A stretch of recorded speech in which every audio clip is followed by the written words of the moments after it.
आशीर्वाद देने में भेदभाव क्यों मम्मी जी? दूधो नहाओ पूतो फलो और सदा सुहागन रहो। तुम्हारा घर धन से भरा रहे और अपने सास ससुर की सदा सेवा करती रहो। लो बहू, इतने सारे आशीर्वाद दे दिए, फिर भी तुम कहती हो मम्मी जी आप मुझे प्यार नहीं करती। बताओ, कभी देखा मनीष बेटा को इतना आशीर्वाद देते हुए?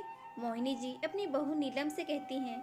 नीलम बोली, मम्मी जी कभी मेरे खुद के लिए कोई आशीर्वाद दिया कीजिए, जैसे सदा स्वस्थ रहो और सदा सफल रहो, जो कि आप कभी नहीं कहती।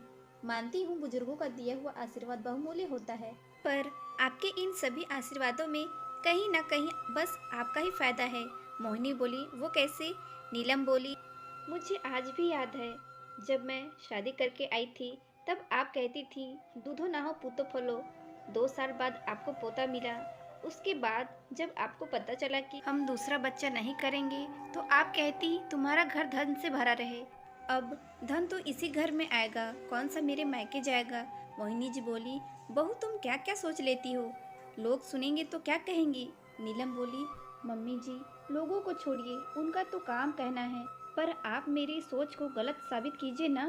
अब आप कहती हैं सास ससुर की सेवा कर, मैं रहती यहाँ हूँ तो सेवा भी तो आपकी ही करूँगी, मायके जाकर माँ बाप की सेवा तो करूँगी नहीं, फिर इन सब में मैं कहाँ हूँ। मोहिनी जी बोली, बहू मैं तुझे झोली भर भर के आशीर्वाद देती हूँ और तुम्हें पसंद नहीं आता। नीलम मुस्कुराकर बोली, मम्मी जी इन सभी आशीर्वादों में बस मुझे तब अच्छा लगता है जब आप कहती हैं सदा सुहागन रहो, उसमें कहीं ना कहीं आप मेरे बारे में भी थोड़ा सोच ही लेती हैं। नीलम के वहाँ से जाते ही मोहिनी जी अपने पति कौशल जी से बोली, सुना आपने बहू क्या कह गई? क्या माता पिता पति पत्नी को अलग अलग आशीर्वाद देते हैं? कौशल जी मुस्कुराकर बोले, माता पिता तो अलग अलग आशीर्वाद नहीं देते, पर सास ससुर जरूर भेदभाव कर देते हैं। मोहिनी जी बोली, आप कहना क्या चाहते हैं, साफ साफ कहिए। कौशल जी बोले, ये धारणा बहू के मन में आज उत्पन्न नहीं हुई है। सास ससुर के लगातार बेटी बहू में भेदभाव के कारण उनके मन में ये धारणा बैठ जाती है कि वो अपने बेटे के लिए अच्छा सोचते हैं और बहू के लिए नहीं। जैसे बहू जब शादी करके आई थी तो वो पढ़ना और कुछ बनना चाहती थी, जो तुमने करने नहीं दिया, तुम्हें पोता चाहिए था। वहीं तुम अपने बेटे की नौकरी और तरक्की से बहुत खुश होती थी, तो कहीं ना कहीं बहू के मन में ऐसे विचार उत्पन्न होना स्वाभाविक है। मोहिनी जी गुस्से में बोली, वो तब की बात थी, अपनी बात मन के, आखिर वो नौकरी कर तो रही है, अब उसे मुझसे क्या शिकायत है। कौशल जी बोले, तुम उसके काम करने से खुश हो, कॉलेज जाने से पहले उसे इतने काम बताती हो कि हर रोज उसे लेट हो जाता है, जब भी वो जाती या आती कुछ न कुछ ताने मारती रहती हो। क्या कभी ऐसा व्यवहार तुम अपने बेटे के साथ करती हो?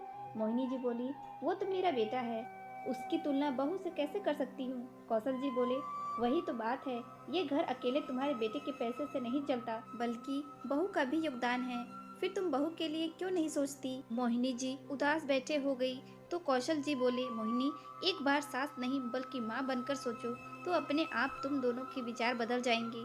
इतना कहकर कौशल जी अखबार लेकर आंगन में चले गए। देखते ही देखते सुबह के 8:45 बज गए। मनीष दफ्तर के लिए निकल रहे थे। मोहिनी जी बोली, मनीष 15 मिनट बाद बहू को भी कॉलेज जाना है, तुम उसे अपने साथ क्यों नहीं ले जाते? मान बोले, माँ उसके चक्कर में मुझे घूमकर जाना पड़ेगा, वो अपने आप चली जाएगी। इतना कहकर मनीष चले गए। 15 मिनट बाद नीलम तैयार होकर आई और बोली, मम्मी जी सुबह का नाश्ता और दोपहर का खाना सब बना दी हूँ, समय पर खा लीजिएगा। बंटी अपने आप खाना लेकर खा लेगा, आप परेशान मत होना, मैं चलती हूँ वरना मुझे देर हो जाएगी। मोहिनी जी बोली, बहू थोड़ा जल्दी हाथ चलाती तो पति के साथ मोटरसाइकिल पर बैठ कर जाती। नीलम उनकी कटाक्ष भरी बातों पर मुस्कुराती हुई बिना जवाब दिया चली गई। समय यूं ही बीत रहा था। कौशल जी और मोहिनी जी की दवाई, खान पान सबका ख्याल नीलम रखती थी, क्योंकि मान को वक्त नहीं मिलता था। एक रोज मोहिनी जी की ननंद कमला जी आई। नीलम ने एक रोज की छुट्टी ले ली। अगले दिन जब वो कॉलेज जाने लगी तो कमला जी बोली, भाभी ये क्या बात हुई कि बहू बैग टांग कर घर से निकल जाती है और घर की सारी जिम्मेदारी बूढ़े कंधों पर छोड़ जाती है। कौशल जी बोले, कमला हमारी बहू झांसी की रानी है, घर और बाहर दोनों की जिम्मेदारी बखूबी निभा सकती है। जब बहू हमारी छोटी बड़ी हर चीज़ों का ख्याल रख सकती है तो क्या हम इतना भी सहयोग नहीं कर सकते? मोहिनी जी नीलम से धीरे से बोली। बहू देखना, तुम्हारे जाने के बाद मुझे ये कितनी बातें सुनाएंगी और 4 घर में बताएंगी। थोड़ा जल्दी आने की कोशिश करना। हर रोज की तरह नीलम उनके पैर छूकर जा रही थी। बुआ जी बोली, ठीक है जाओ। कौशल बाबू ने मोहिनी जी की तरफ देखा तो मोहिनी जी नीलम के सर पर हाथ रखकर बोली, जैसे जा रही हो वैसे ही लौट कर आना। ये बात सुनकर नीलम के चेहरे पर मुस्कुराहट आई। समय यूं ही बीत रहा था। बुआ जी को आए हुए करीब 10 दिन हो गए। नीलम का काम बढ़ता जा रहा था, जिसे देखकर मोहिनी जी का हृदय परिवर्तित हो रहा था। अचानक बुआ जी के घर से फोन आया तो उन्होंने जाने की तैयारी की। नीलम सुबह 5 बजे जागी, बुआ जी को खिलाया पिलाया और उपहार देकर विदा करने लगी। बुआ जी ने उसको ढेर सारे आशीर्वाद दिए और नीलम की तरफ देखी भी नहीं। ये बात मोहिनी जी को बुरी लग गई। मोहिनी जी बोली, दीदी ये अच्छी बात नहीं है। आपने मनीष को आशीर्वाद के साथ पैसे भी दिए और मेरी बहू के लिए आपके पास कुछ भी नहीं है। अगर आपका भतीजे नौकरी करता है तो मेरी बहू कोई खाली बैठी नहीं रहती। अरे कुछ नहीं तो स्वस्थ रहने का ही आशीर्वाद दे दो। अगली बार आओगी तो भतीजा नहीं बहू ही बनाकर खिलाएगी। कमला जी को उनकी भूल का एहसास हुआ और वो नीलम के सर पर हाथ रख कर बोली, सदा स्वस्थ और सुहागन रहो। कमला जी के जाते ही नीलम ने मोहिनी जी को कसकर गले से लगाया और बोली, मम्मी जी आज आप सास से मेरी माँ बन गई। आज का दिन मेरे लिए हमेशा यादगार दिन रहेगा। इतना कहकर वो कॉलेज जाने की तैयारी करने लगी। अब हर रोज़ की तरह जब भी नीलम जाने से पहले सास ससुर के पैर छूती, मोहिनी जी ढेर सारे आशीर्वाद देती, हमेशा स्वस्थ रहो और तरक्की करो। जिसे सुनकर नीलम मुस्कुराती और वहीं कौशल जी बच्चों को मुस्कुराता देख खुशी से फूले नहीं समाते। अब मनीष भी थोड़ी देर से निकलता और नीलम को कॉलेज छोड़ते हुए जाता। आखिर पति का भी कोई फर्ज होता है।